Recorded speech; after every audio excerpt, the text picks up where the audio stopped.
Hello, स्वागत है आपका SSC English all in one के 24th क्लास में। और आज का दिन है ट्यूसडे और रूटीन के हिसाब से हम लोग करने वाले हैं कॉमन एरर्स और एंटोनिम्स। बहुत सारे क्वेश्चंस आए आज, तो चलिए शुरुआत कर देते हैं आज का। ठीक है, कौन कौन से कोर्सेज अवेलेबल हैं हमारे क्लास में आप देख लीजिए एक बार, और डिटेल्स जानकारी के लिए आप हमें इस नंबर पर कांटेक्ट कर सकते हैं, व्हाट्सएप पर, टेलीग्राम पर या कॉल करके। सारे कोर्सेज इन क्लास भी अवेलेबल हैं, ऑनलाइन भी अवेलेबल है।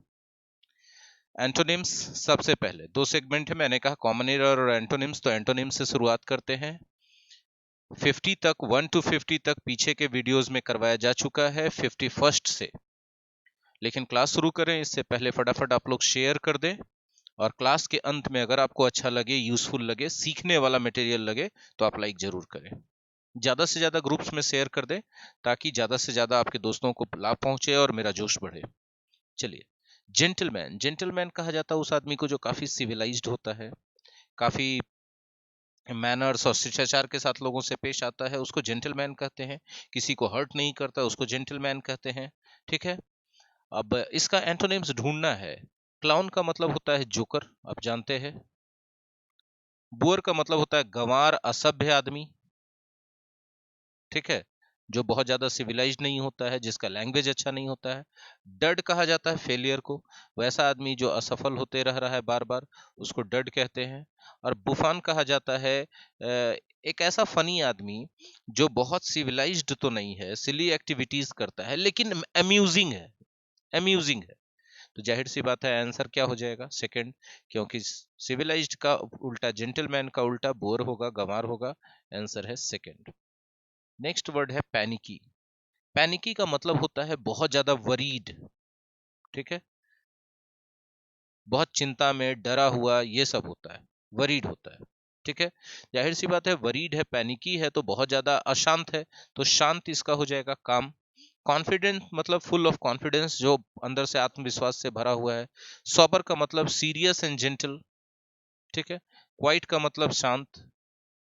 नॉट मेकिंग ए नॉइज, तो बोले क्वाइट क्यों नहीं होगा, तो भाई पैनिकी जो है इमोशनल लेवल पे डिस्टर्ब्ड होता है, इमोशनल लेवल पे शांत है तो क्या है, काम है। और आवाज के लेवल पे शांत है तो क्या है, क्वाइट है। फर्क समझ में आ गया कि आंसर 4 क्यों होगा। ठीक है, माउंडफुल, अगर माउंडफुल है तो सैड है। ठीक है, माउंडफुल है तो क्या है, सैड है। अब आप बताइए, सैड है तो क्या होगा, जॉयस हो जाएगा। प्लेफुल है तो काफी एक्टिव है, उछल कूद कर रहा है। लाफेबल है तो उसको देख करके हंसी आएगी। और ह्यूमरस, ह्यूमरस है तो फुल ऑफ ह्यूमर है, जैसे ह्यूमरस पोएम्स, है ना, ह्यूमरस सॉन्ग। ठीक है, चलिए आंसर हो गया 53rd का सेकंड। नेक्स्ट वर्ड है 54th में ऑब्स्टिनेट। ऑब्स्टिनेट का मतलब कह सकते हैं जिद्दी, रिजिड। तो जाहिर सी बात है जो रिजिड नहीं है वो सिचुएशन के हिसाब से अपने आप को बदल लेता है, फ्लेक्सिबल है। ठीक है, डिटरमिन्ड भी है तो एक तरह से रिजिड ही है, साइनोनिम्स हो जाएगा। ट्रस्टेड है तो उस पर आपने भरोसा किया है। और कंफ्यूज्ड है तो डिसाइड नहीं कर पा रहा है, हाँ या ना। ठीक है, भ्रमित है, कंफ्यूज्ड है तो। आइए बोलते हैं मायोपिक। भाई मायोपिक शॉर्ट साइटेड होता है, इसको दूर की चीजें दिखाई नहीं पड़ती हैं, तो जिसको निकट की चीजें दिखाई नहीं पड़ेंगी वो होगा एंटोनिम्स, फार साइटेड। फार साइटेड का मतलब होता है जिसको निकट का चीज दिखाई नहीं पड़ता है, मतलब उल्टा चलता है अंग्रेजी से। ठीक है, और शॉर्ट साइटेड का मतलब होता है जिसको दूर का दिखाई नहीं पड़ता है, मायोपिक। ठीक है, जिसको माइनस वाला चश्मा लगता है, ये मायोपिक है। और जिसको मोटा ग्लास प्लस वाला लगता है वो फार साइटेड है। फीबल माइंडेड, जो लोग फीबल माइंडेड है ना, वो उनका मन कमजोर होता है, वो कोई दृढ़ संकल्प करके काम नहीं कर पाते हैं, कमजोर मानसिकता वाले लोग होते हैं, तुरंत मुसीबतों के आगे, परेशानियों के आगे घुटने टेक देते हैं। और जो फोर साइटेड होते हैं ना, वो बहुत ज्यादा प्रूडेंट होते हैं। प्रूडेंट का मतलब दूरदर्शी होते हैं, वो भविष्य में क्या होने वाला है इस चीज का आकलन वो पहले कर लेते हैं। तो आंसर मिल गया आपको। नेक्स्ट चलते हैं क्वेश्चन नंबर 56 की तरफ। प्रूडेंट अभी हमने बताया था, प्रूडेंट कहा जाता है दूरदर्शी को। अब बताइए जो दूरदर्शी है, गौर से सोचिएगा, जो दूरदर्शी है क्या है, वो वाइज है कि नहीं है, बुद्धिमान है कि नहीं है, तो अनवाइज इसका एंटोनिम्स होगा। सिली, मूर्ख। इडियोटिक मतलब इडियट जैसा कर रहा है तो इडियोटिक है, और पुअर जिसके पास पैसा नहीं है। नेक्स्ट कंसाइज है, तो कंसाइज यदि कोई चीज है तो संक्षिप्त है, ठीक है, इन शॉर्ट है, वो बहुत ज्यादा डिटेल्ड नहीं है। एक्सटेंडेड इसका अपोजिट होना चाहिए, प्रोट्रैक्टेड भी होना चाहिए, एलोंगेटेड भी होना चाहिए, क्योंकि लेंदी भी होना चाहिए, क्योंकि इस सब का मतलब होता है लंबा। लेकिन इसमें से कौन होगा? देखिए, जो कंसाइज है वो संक्षिप्त है, कम शब्दों में बोला गया है, बस सटीक जितना बात है उतना बोला गया है। और लेंदी जो है वो बहुत ज्यादा बोल करके, बहुत ज्यादा लिख करके उसको कॉम्प्लिकेटेड कर दिया गया है। एक्सटेंडेड है तो एक्सटेंडेड का मतलब उसका पीरियड बढ़ा दिया गया है, पीरियड के मामले में बोलते हैं एक्सटेंडेड, ठीक है। और प्रोट्रैक्टेड है तो लॉन्ग लास्टिंग है, काफी दिनों तक चला है, प्रोट्रैक्टेड इलनेस, वैसी बीमारी जो काफी दिनों तक चली। और एलोंगेटेड है मतलब लॉन्ग एंड थिन है, थिन है, लॉन्ग एंड थिन, पतला दुबला है और लंबा है, इतना थिन जितना कि अच्छा नहीं लगता है, यूजुअली उतना होता नहीं है, उसको एलोंगेटेड कहते हैं, ठीक है। चलिए, यानी 57 का आंसर क्या हो गया भाई? सेकंड हो गया। 57 का आंसर क्या हो गया? सेकंड। और 56 का भी आंसर क्या था भाई? सेकंड था। 58 में आइए, अफर्मेशन। अफर्मेशन मतलब किसी चीज को आप स्वीकृति दे रहे हैं, हाँ बोल रहे हैं, और डिनाइल का मतलब इनकार हो रहा है, ठीक है, तो अपोजिट हो जाएगा। ये हो गया स्वीकृति, ठीक है, तो ये आंसर हो जाएगा इसका 58 का, ठीक है। रिफ्यूजल भी इनकार है, अपोजिशन विरोध है, ऑब्स्ट्रक्शन मतलब बाधा या रुकावट है, ठीक है। तो रिफ्यूजल क्यों नहीं हो गया? देखिए, अफर्मेशन मतलब आप हाँ बोल देते हैं, परमिशन दे देते हैं, डिनाइल का मतलब होते हैं कहते हैं ना बोलते, और रिफ्यूजल का मतलब भी हिंदी इनकार होता है, रिफ्यूजन का मतलब होता है कि हम ये काम नहीं करेंगे, अपोजिशन विरोध। चलिए आगे बढ़ते हैं। कर्टेल, कर्टेल का मतलब क्या होता है? कर्टेल का मतलब होता है काट देना, छोटा कर देना, ठीक है, कट शॉर्ट, ठीक है। कर्टेल का क्या मतलब होता है? Cut short. अराइव का मतलब होता है पहुंचना, कंटिन्यू का मतलब होता है जारी रखना, स्टार्ट का मतलब होता है शुरू करना, और रिज्यूम का मतलब होता है फिर से शुरू करना, रीस्टार्ट। तो यदि आप कोई चीज को कर्टेल करते हैं तो आप बीच में ही रोक देते हैं या कटौती कर देते हैं, तो जाहिर सी बात है बीच में रोक दिए तो फिर से चालू कर दिए तो रिज्यूम किए, तो आंसर मिला जुला के कौन सा होगा? सबसे क्लोज एंटोनिम्स होगा थर्ड में। आगे बढ़े क्वेश्चन नंबर 60 की ओर। 60 एफ्लुएंस, एफ्लुएंस का मतलब होता है समृद्धि, समृद्धि का मतलब होता है धन धान्य से भरा पूरा होना, मतलब काफी रिच होना, ठीक है। अब जरा आगे बढ़ के देख लेते हैं सारे वर्ड्स को। गरीबी हो जाएगा इसका एंटोनिम्स। स्टैग्नेशन मतलब इनएक्टिविटी, निष्क्रियता। नेग्लेक्ट मतलब उपेक्षा करना। माइजरी मतलब दुख, ठीक है। तो समृद्धि का अपोजिट क्या होगा? गरीबी होगा, निर्धनता होगा। आंसर नंबर क्या हो गया? 4 हो गया। आगे चलते हैं। क्वेश्चन नंबर 61, एग्रीमेंट, सहमति, ठीक है, सहमति। अब आप देखना है कि सहमति का अपोजिट कौन होगा, तो सहमति को कॉनकॉर्ड भी कहते हैं। कॉनकॉर्ड माने सहमति, और डिस्कॉर्ड का मतलब क्या होता है? असहमति। अब आपको मिल गया कि अपोजिट क्या होगा। आंसर तो 2 होगा। बाकी वर्ड्स को भी सीखेंगे, सीख लेते हैं। देखिए, डिसलोकेशन मतलब विस्थापन, जिस लोकेशन में है वहां से डिस कर दिए, हटा दिए, तो डिसलोकेट मतलब जो जगह है उससे हट गया, और डिसलोकेशन माने जगह से हटने की प्रक्रिया, दैट इज कॉल्ड विस्थापन। जैसे हड्डी डिसलोकेट हो जाता ना एक्सीडेंट होने पे। टर्ब्यूलेंस, टर्ब्यूलेंस में काफी कंफ्यूजन, उपद्रव, भागम भाग रहता है, कोलाहल रहता है, इसको आप अपहीवल बोल सकते हैं। अपहीवल, कभी कभी टर्ब्यूलेंस में, कभी कभी टर्बुलेंस में वायलेंस भी आ जाता है। फ्रैगमेंटेशन, फ्रैगमेंट मतलब टुकड़ा, फ्रैगमेंट्स में तोड़ दिया गया, फ्रैगमेंटेशन हो गया। चलिए आगे बढ़ते हैं। एगोनी, एगोनी का मतलब होता है वेदना, वेदना कहा जाता है असह्य दुख, ऐसी वेदना, ऐसा दुख जिसको झेल पाना मुश्किल है, ठीक है। अब एंटोनिम्स, प्लेजर खुशी, ब्लिस खुशी, एक्सटेसी, लाफ्टर सारा हो सकता है भैया। अब इसमें से सबसे क्लोज कौन दे, तो प्लेजर दे दिया है एगोनी का। ठीक है, प्लेजर सही है, लेकिन एक्सटेसी भी परम सुख होता है। एगोनी मतलब असहनीय वेदना, तो एक्सटेसी परम सुख, ये क्यों नहीं हो सकता, ये भी हो सकता है। ब्लिस भी परम सुख होता है, ये भी हो सकता है। ये बात मेरे समझ से बाहर है। जितना एक एंटोनिम्स है उतना ही 3 है, उतना ही 4 है। हाँ, 5, 2 नंबर को आप सबसे कम रख सकते हैं। रेटिसेंट, रेटिसेंट का मतलब होता है मितभाषी, जो कम बोलता है। रेटिसेंट वो आदमी होता है जो कम बोलता है। जाहिर सी बात है, जो अपनी बातों को पूरी तरह से रखता है, कम्युनिकेटिव, ये एंटोनिम्स होना चाहिए। ठीक है, कम्युनिकेटिव है जो अपनी बातों को पूरी तरह से रखता है। सोफिस्टिकेटेड है जो हाई क्लास का है। ठीक है, उसको हर चीज का अच्छे से पता है, सिविलाइजेशन, फैशन, कल्चर, है ना।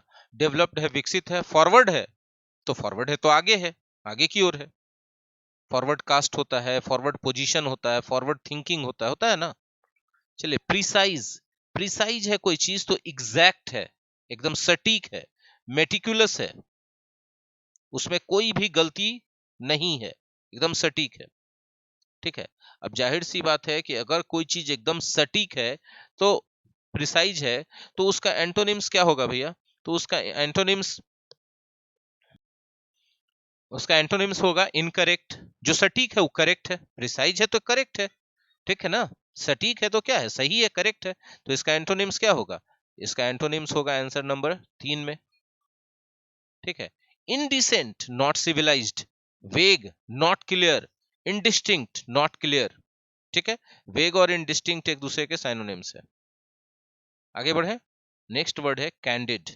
कैंडिड मतलब easy to understand, easy to understand, so clear that it can be understood easily, easy to understand. ठीक है, बाकी चीजों को देख लेते हैं। कनिंग, धूर्त है, बहुत क्लेवर है, लेकिन लोगों को अपने क्लेवरनेस से नुकसान पहुंचाता है। ठीक है, डिप्लोमैटिक, कूटनीतिक है। इम्पर्टिनेंट, रूड है। डाउटफुल है तो उसको शक होता है। जो कैंडिड है, इजी टू अंडरस्टैंड है, तो इसका मतलब हम एक बोल सकते हैं कि वो एकदम ऑनेस्ट है, उसको समझ लेना बहुत आसान है। ऑनेस्ट है, जाहिर सी बात है कि उसमें कोई छल कपट नहीं है। तो इसका एंटोनिम्स जो सबसे क्लोज होगा दिए गए ऑप्शंस में से, वो 1 नंबर होगा, कनिंग, धूर्त। उसको समझ पाना मुश्किल है। ठीक है, नेक्स्ट 66, 66 में है एपोक्रिफल। एपोक्रिफल का क्या मतलब होता है, एपोक्रिफल का मतलब होता है कोई ऐसी कहानी या कोई सी बात जिसको सब लोग कहते हैं, सुनते हैं, लेकिन उसकी प्रामाणिकता के ऊपर शक है। कोई गारंटी के साथ नहीं कह सकता कि वो कितना प्रामाणिक है। ठीक है, तो चूंकि प्रामाणिक नहीं है तो मतलब वो अनऑथेंटिक है, अनऑथेंटिक है। तो जाहिर सी बात है कि ऑथेंटिक होगा जो उसका एंटोनिम्स होगा, क्योंकि जो चीजें ऑथेंटिक है उसका प्रमाण है। ठीक है, ड्यूबियस उसका साइनोनिम्स होगा अनसब्सटेंशिएटेड। अनसब्सटेंशिएटेड का मतलब होता है, ये एक एडजेक्टिव के रूप में यूज किया जाता है, एडजेक्टिव है ये। इसका मतलब होता है वैसी बातें, वैसी चीजें जिनके समर्थन में कोई सबूत नहीं है, जिनको सबूत देके साबित नहीं किया जा सकता है। और फिक्शस का मतलब होता है काल्पनिक, सच्चाई नहीं है, किसी ने अपने मन, काल्पनिक से ज्यादा मन गढ़ंत इसको बोलना चाहिए। मन गढ़ंत, किसी ने अपने मन से गढ़ के कहानी बना दी तो फिक्शस है। फिक्शस स्टोरीज, फिक्शस नॉवेल्स, जैसे चंद्रकांता संतति इज ए फिक्शस नॉवेल। ठीक है, तो आंसर हो गया एक। चलिए, नेक्स्ट है रिपेल। रिपेल जो है, रिपेल का मतलब होता है दूर भेजना। अट्रैक्ट का अपोजिट है, अट्रैक्ट मतलब होता है आकर्षित करना, सब जानते हैं। और रिपेल का मतलब होता है विकर्षित करना। क्या होता है, विकर्षित करना, ड्राइव अवे, पुश, पुल। तो ये इसका एंटोनिम्स होगा। अटेंड का मतलब होता है शामिल होना, अटेंड ए फंक्शन। कंटिन्यू मतलब जारी रखना। कॉन्सेंट्रेट मतलब ध्यान देना। ठीक है, नेक्स्ट वर्ड है अपॉलिंग। अपॉलिंग बड़ा अच्छा वर्ड है। अपॉलिंग का मतलब क्या होता है, अपॉलिंग का मतलब होता है भयावह, डरावना। तो शॉकिंग भी डरावना होता है, स्कैरिंग भी डरावना होता है, हैरिफाइंग भी डरावना होता है। तो 1, 3 और 4 क्या है इसके साइनोनिम्स है, 1, 3 और 4 इसके साइनोनिम्स हैं।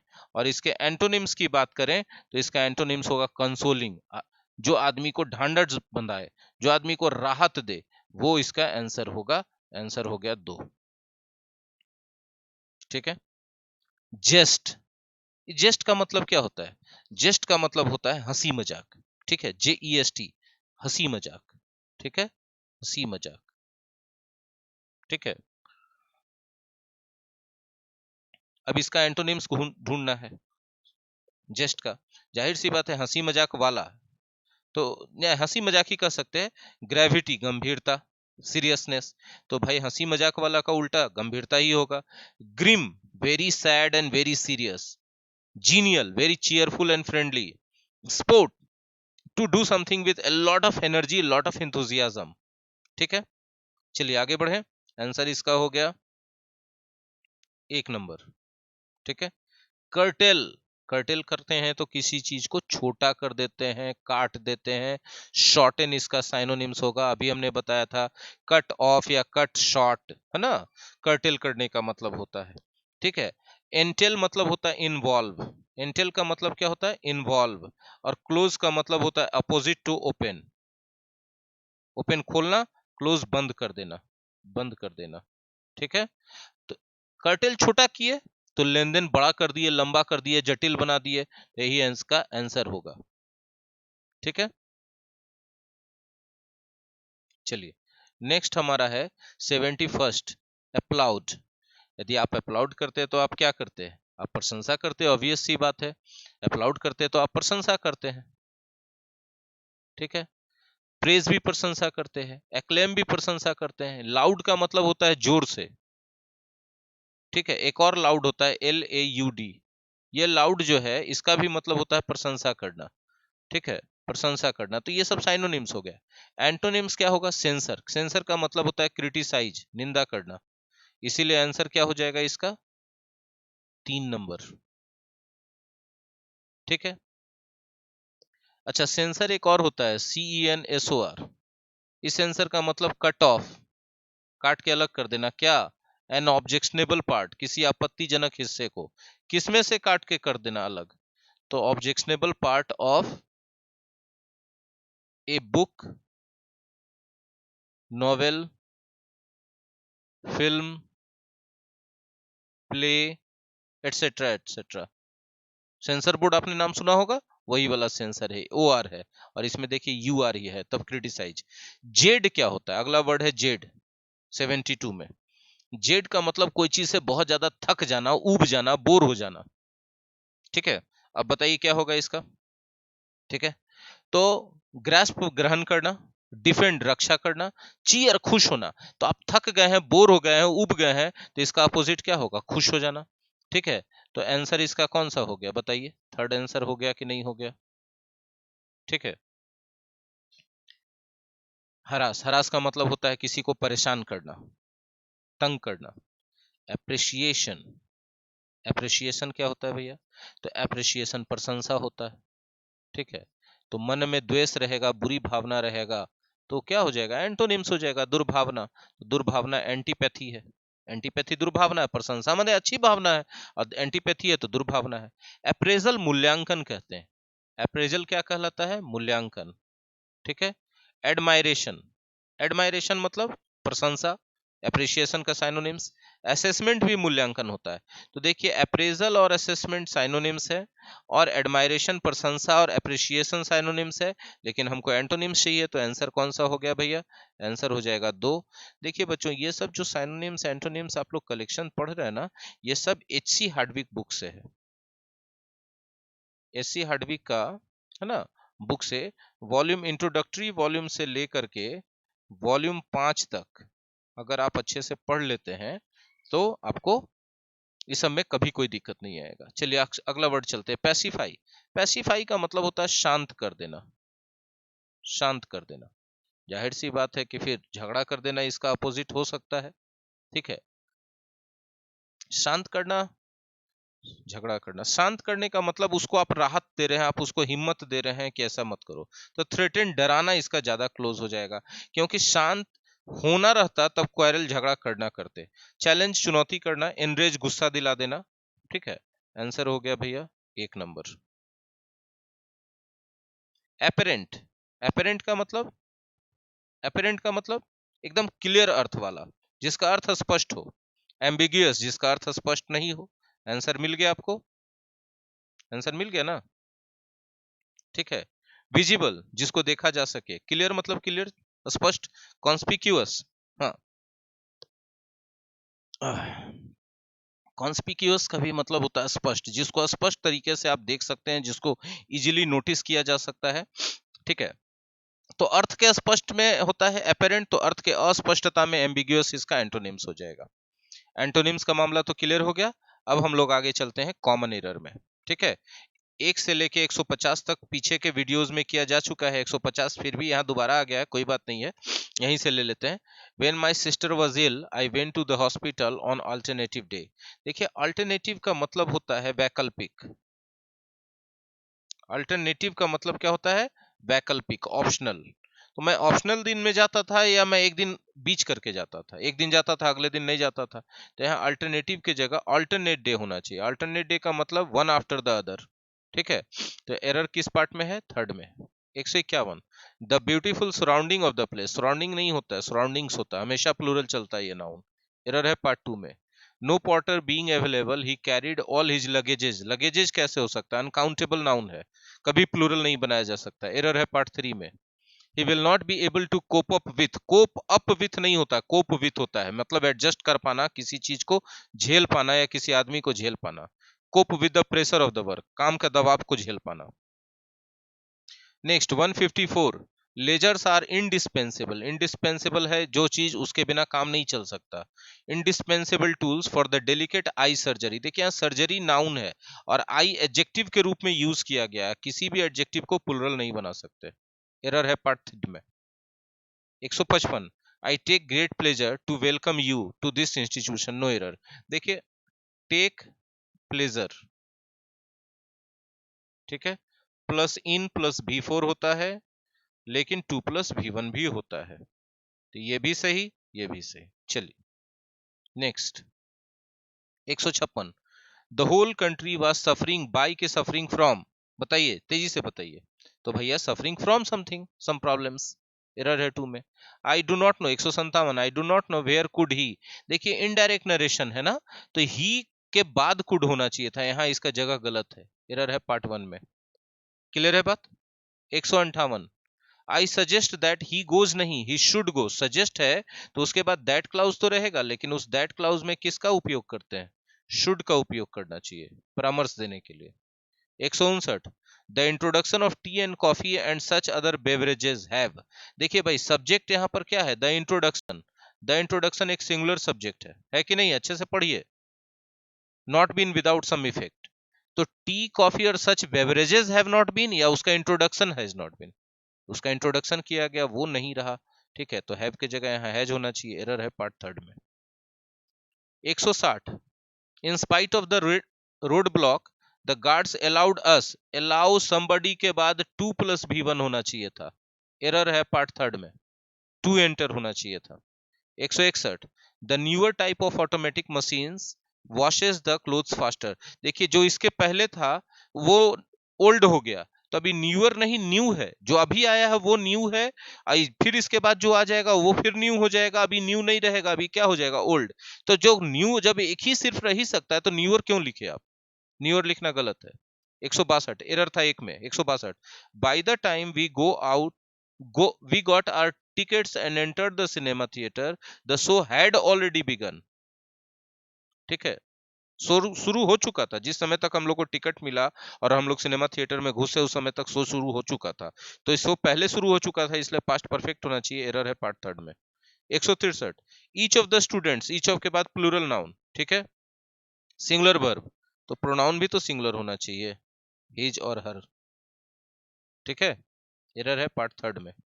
चलिए next 164, the fact of me being. देखिए ऑफ क्या है? प्रीपोजिशन है, तो ये क्या है? जेरंड है, और जेरंड के पहले पजेसिव केस आना चाहिए, इसलिए माई होगा, मी नहीं होगा। जेरंड के पहले क्या आना चाहिए? पजेसिव। Possessive plus gerund. क्यों? क्योंकि जेरंड नाउन की इक्विवेलेंट है। किसके इक्विवेलेंट है? नाउन। तो नाउन के पहले पजेसिव आ सकता है, ऑब्जेक्टिव नहीं आएगा। एरर है पार्ट 1 में। 165, the sea looks as if आ गया तो हैज बीन नहीं होगा, इट वेयर होगा। पूछिए क्यों? क्योंकि एज इफ के बाद या तो पास्ट इंडेफिनिट होता है या तो कोई भी सब्जेक्ट रहे उसके साथ वेयर का यूज करते हैं। एरर है पार्ट 2 में। 166, a variety of pleasant items, भिन्न भिन्न तरह के प्लीजेंट आइटम्स, प्लूरल सब्जेक्ट, ठीक है। Attract plural verb, everybody, no error. 167, the tables legs, गलत है। कभी भी निर्जीव चीजों में अपॉस्ट्रोफी एस नहीं लगाते सामान्य अर्थ में, ठीक है। जहां उसको पर्सनिफाई कर देंगे तो लगा देंगे the legs of the table. बोलेंगे पर्सनिफाई करना क्या होता है, तो जैसे हम बोलते हैं ना मौत के सर्द हाथ, तो डेथ्स आई सी क्लॉज, मौत के सर्द पदे। तो पंजा किसका होता है? पर्सन का होता है, हैंड्स पर्सन का होता है, तो इसको हमने पर्सनिफाई कर दिया। और जैसे ही हमने किसी भी निर्जीव नाउन को पर्सनिफाई किया उसके साथ हम एपोस्ट्रोफी एस लगा सकते हैं। 168, द सीनरीज कैसे हो सकता है? अनकाउंटेबल नाउन है, एरर है एक में। अनकाउंटेबल नाउन को प्लूरल नहीं बना सकते, इसको सीनरी ही लिखना चाहिए, सिंगुलर ही हमेशा। 169, I would appreciate if readers, देखिए आई के साथ वुड प्लस V1 है, तो इफ वाले क्लाउज में सीधे सीधे V2 होना चाहिए, रोट होना चाहिए, ठीक है। सेकंड पार्ट में error. 170, neither of the two children, neither of के बाद टू आया है और प्लूरल नाउन आया है, ठीक है। सिंगुलर वर्ब होना चाहिए, लेकिन V2 में सिंगुलर प्लूरल का कोई झमेला नहीं है। प्रोनाउन भी तो सिंगुलर होना चाहिए, हिज और हर, ठीक है। एरर है पार्ट 2 में। 171, I sat down opposite him and produced the packet of, नहीं, ए पैकेट ऑफ सिगरेट, मैं उसके सामने बैठ गया और उसके प्रस्तुत किया, उसे दिया। प्रोड्यूस्ड मतलब प्रेजेंटेड, प्रोड्यूस्ड मतलब प्रेजेंटेड, प्रस्तुत किया उसके सामने। क्या प्रस्तुत किया भाई? तो ए पैकेट ऑफ सिगरेट्स, एरर 3 में है। यहाँ प्रोड्यूस्ड भी सही वर्ड नहीं है, क्योंकि कोई चीज प्रस्तुत करना प्रोड्यूस तब यूज करते हैं जब कोई जुडिशियल मामला होता है, कानूनी मामला होता है, जज के सामने या फिर फैसला करने वाले के सामने हम लोग प्रोड्यूस करते हैं सबूत वगैरह, लेकिन ऐसे प्रेजेंटेड होना चाहिए था। तो यहाँ भी एक तरह से एरर है, रॉन्ग वर्ड है, wrong use of the word है यहाँ पर आर्टिकल का एरर है। 172, this happened just exactly, just भी और एग्जैक्टली भी दोनों एक साथ, एरर है 2 में, ये गलत है। 173, Ramesh smiled when he was remembering, भाई रिमेम्बर को आप कंटिन्यूअस टेंस में कैसे यूज कर सकते हैं? स्टैटिक वर्ब है, इसको जनरली इंडेफिनिट में ही लिखा जाता है, रिमेम्बर्ड होगा, एरर है पार्ट 1 में। 174, गुड हेवेंस, हे भगवान, हाउ हैज शी ग्रोन, देखिए भाई प्रश्नवाचक रहता तो हाउ के बाद ऑक्सिलरी वर्ब फिर सब्जेक्ट आता, लेकिन एक्सक्लेमेटरी है इसलिए हैज का उपयोग सी के बाद होगा, एरर है पार्ट 2 में। 175, the doctor advised Mr. Murugan that because of his cramps he should lay नहीं lie in the bed, ठीक है। lie और lay में क्या मतलब होता है? lay का मतलब होता है put या keep, ठीक है, रख देना, ठीक है।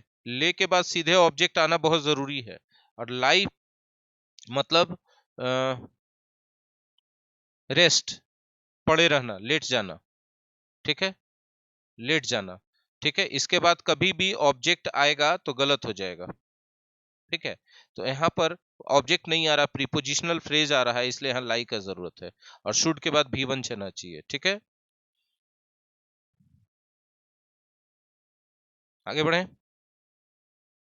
Next 176, he is a university professor but of his 3 sons neither, 3 sons की बात कर रहे हैं ना, तो नाइदर नहीं नन होना चाहिए, एरर है 3rd में, क्योंकि 2 के लिए नाइदर होता है, 2 से अधिक के लिए नन होता है। 177, आफ्टर नोइंग द ट्रूथ, सच जानने के बाद, तो कोई डिफिनिट मैटर का सच है जिसको जानने के बाद, first error. It is time, high time, opportune time, about time के बाद सब्जेक्ट रहेगा लेकिन वर्ब V2 होगा, एरर है पार्ट 2 में हमेशा। 179, he who has suffered the most for the cows should be allowed to speak, जो सबसे ज्यादा इस काम के लिए सफर किया है उसको बोलने की अनुमति दी जानी चाहिए, should be allowed to, let की जगह, एरर है पार्ट 3rd में। ये VVI क्वेश्चन है, बिना अर्थ समझे नहीं बनेगा, ये क्वेश्चन बहुत बार SSC के एग्जाम में रिपीट हुआ है, सेम टू सेम क्वेश्चन, रट जाइए इसको। 180, a cup of coffee is an excellent complement to smoked salmon, ठीक है, नो एरर है भाई। कॉम्प्लीमेंट टू समथिंग मतलब इस चीज का पूरक है, मतलब कप ऑफ कॉफी के साथ स्मोक्ड सालमन मछली खाइएगा तो बड़ा अच्छा लगेगा, इसलिए नो एरर है इसमें, ठीक है।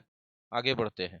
181, देखिए किसी के अंदर की भावना बताना हो, जैसे उसके अंदर का पिता, तो द फादर इन हिम, ठीक है। उसके अंदर का जज, तो द जज इन हिम, द लगाना पड़ेगा यहाँ पर, एरर है पार्ट 1 में। उसके अंदर की माँ, द मदर इन हर, ठीक है। 9/10 ऑफ द पिलर हैव, देखिए पिलर एक ही है, उसका 9/10वां हिस्सा, जब एक है तो खुद सिंगुलर है, तो उसका 9/10वां हिस्सा को भी और क्या प्लूरल मान लेंगे कि वो भी सिंगुलर ही रहेगा। एरर है थर्ड में। 183rd, one major reason for the popularity of television is that most of the people like to stay at home, अधिकांश लोग। 184, our efforts are aimed to, देखिए एम्ड के पहले इज आर एम वाजवेयर यानी B का कोई भी रूप लगा रहे तो 2 + V1 नहीं लगाते हैं, बल्कि एट प्लस V4 लगाते हैं, एट ब्रिंगिंग, ठीक है। बी प्लस एम्ड, उसके बाद अगर 2 + V1 लगा दिया तो एरर हो जाएगा, एट प्लस V4 लगाइए, ठीक है। अब ये सही होगा। दूसरा बात याद रखें कि खाली एम रहा वर्ब के रूप में, तब इसके बाद आप 2 + V1 लगा सकते हैं, ये सही होगा। तो यहाँ पर देखिए एम्ड है, V3 है, और उसके पहले इज आर एम बाजवेयर लगा है, तो यहाँ पर टू ब्रिंग नहीं लगा, एट ब्रिंगिंग होना चाहिए, एरर है 2 में। 185, 3 conditions critical for growing plants are soil, temperature, देखिए पहला हो गया, दूसरा हो गया, तो सीरीज में जब आखिरी आ गया तीसरा, तो उसके पहले एंड लगना चाहिए ना, ठीक है। एक सीरीज चल रहा होता है तो अंतिम मेंबर से पहले सीरीज के एंड लगाते हैं, ठीक है। एरर है थर्ड में। 186, if I had lots of money, had मतलब V2, तो इफ के साथ V2 आया है तो उधर वुड प्लस V1 होगा, to anybody who asked for it, V2 भी है उधर है भी, ठीक है। तो इधर V2 आ ही गया, I would, would plus V1 होगा, यदि है तो वुड प्लस V1 भी आ गया, नो एरर है जी। The old man felled some of the trees, fell मतलब कुल्हाड़ी से काट के गिरा देना, FELL, कट डाउन, काट के गिरा देना, खास करके छोटी कुल्हाड़ी से ना। The old man felled some of the trees in the garden with hardly no effort, भाई साहब हार्डली भी लगा रहे हैं, नो भी लगा रहे हैं, हार्डली के साथ नहीं लगा दीजिए ना, नो कैसे लगाइएगा, दोनों negative word. 188, until the world lasts the earth will go round the sun, no error, जब तक दुनिया चलेगी पृथ्वी सूर्य के चारों ओर घूमता रहेगा। I go to the temple as often as I find time, जैसे समय मिलता है मैं मंदिर जाता हूँ, तो यहाँ पर जैसे समय मिलता है तो मंदिर किस लिए जाते हैं, पूजा ही करने के लिए, तो मंदिर जब पूजा करने के लिए जाते हैं तो द लगाने की जरूरत नहीं है। Go to school, go to temple, go to, है ना, मॉस्क्यू, ये सब, go to college, go to university, the नहीं लगाते। हाँ, जब कोई और काम से जाएंगे या कुछ और मामले में चर्चा करेंगे तब the. A few tiles on Skylab where the only equipments, equipment जो है हिंदी में प्लुरल हो सकता है, अंग्रेजी में इक्विपमेंट कभी प्लुरल नहीं होगा, ठीक है, क्योंकि अनकाउंटेबल है। एरर है पार्ट 2 में। 191st, I don't want to lose it, ये वाला लूज नहीं होगा भाई, LOSE, LOOSE लूज, देखिए LOOSE लूज, ढीला, ये एक एडजेक्टिव है, ठीक है। LOSE लूज, खो देना, मैं उसे खोना नहीं चाहता हूँ, I don't want to lose it, ये वर्ब है। LOSS लॉस, घाटा, ये नाउन है, ठीक है। ये तीनों में फर्क समझिए, इसका V2 V3 लॉस्ट लॉस्ट होता है, ठीक है। ये सब का V2 V3 होगा नहीं, क्योंकि ये एडजेक्टिव है और ये नाउन है, तो V2 V3 कैसे कीजिएगा। डू नॉट गेट पैनिक्ड, नहीं सर, डू नॉट, या तो यहाँ पर गेट पैनिक्ड की जगह पैनिक लिखिए, डू नॉट पैनिक या डू नॉट गेट पैनिकी, ठीक है, घबराइए मत इमरजेंसी में। 193, sometimes I get angry on, नहीं, गेट एंग्री विथ समबडी होता है, ठीक है, एरर है थर्ड में। 194, I used to go out, मैं बाहर जाया करता था, एरर है फर्स्ट में। 195, the teacher has took, has के बाद V2 कैसे होगा, जब भी होगा तो V3 होगा, टेकन होगा, सेकंड में एरर है। 196, कगार पर पहुंच चुके हैं। ही वॉक्स एज इफ आया फिर से, तो यहाँ पर प्रेजेंट इंडेफिनिट नहीं पास्ट इंडेफिनिट होगा, एरर है 3 में, बिलोंग्ड होगा। The clerk was not intimidated by the bosses bullying, no error है, क्लर्क को बॉस के धमकी से डर नहीं लगा। 198, द मिसोगाइनिस्ट, मिसोगाइनिस्ट कहते हैं उस आदमी को जो औरतों से नफरत करता है। Hates all mother in laws, नहीं भाई, mother in law compound noun है, उसके मेन वर्ड को प्लुरल बनाइए, मदर्स इन लॉ होगा, एरर है 2 में। 199, how to solve the problems is the main concern of the organizers at the moment, समस्याओं को सॉल्व कैसे करें इस समय, यही एक मेन कंसर्न है मेन चिंता का विषय है, मेन पॉइंट है सोचने का ऑर्गेनाइजर्स के लिए। देखिए भाई, ऑर्गेनाइजर्स हैं और एट द मोमेंट सोच रहे हैं, मतलब कुछ खास प्रॉब्लम्स के बारे में ही सोच रहे हैं, इसलिए द का उपयोग सही है, यहाँ पर नो एरर होगा। ठीक है, लास्ट क्वेश्चन है आज के वीडियो का, we requested the watchman to clean up. देखिए अब यहाँ पर कहा जा रहा है बहुत सारे वेबसाइट्स और बुक के द्वारा कि रिक्वेस्ट हटा करके ऑर्डर लगा दीजिए। क्यों भाई, हम लोग वॉचमैन आदमी नहीं है क्या, उससे रिक्वेस्ट नहीं कर सकते हैं क्या? ये तो कोई बात हुआ नहीं। हाँ, फिर भी ये सही हम मानेंगे? मेरे हिसाब से इसमें नो एरर होना चाहिए। अब ऑर्डर ही क्यों कहना, आस्क्ड भी कर सकते हैं। लेकिन रिक्वेस्ट में क्या गड़बड़ी है, ग्रामेटिकली गलत थोड़ी है। रही बात रिक्वेस्ट करने का कि ऑर्डर करने का, तो ये पर्सनालिटी पे डिपेंड करता है। यदि हम लोग थोड़ा ज्यादा कड़क टाइप हैं कि नहीं वॉचमैन को इज्जत नहीं दे सकते हैं, तो ऑर्डर करेंगे। अगर हम कह सकते हैं कि बेसमेंट साफ कर दीजिए, बच्चे वहां पर खेलने का जगह मिल जाएगा, तो रिक्वेस्ट के तौर पर जरा सा वॉचमैन साफ साफ करवा दीजिए, तो ऐसे जरा सा बोलते हैं तो मतलब रिक्वेस्ट के टोन में बोलते हैं। इसलिए मेरे हिसाब से इसमें कोई एरर नहीं है, ये कोई एरर का पॉइंट है ही नहीं। हो गया आज का खत्म। फेसबुक पर का लिंक है, यूट्यूब चैनल का लिंक है, टेलीग्राम सारा चैनल का लिंक है, ये कॉलिंग नंबर है, व्हाट्सएप नंबर है, टेलीग्राम नंबर है भैया। सारा डिटेल्स के लिए इस पर कांटेक्ट कीजिए। जहां कहीं कोई भी कंफ्यूजन हो कमेंट्स में लिखिए, कॉल कीजिए, व्हाट्सएप कीजिए। लेकिन देखिए और देखने के बाद सीखे हैं तो शेयर कीजिए, लाइक कीजिए। Thank you very much.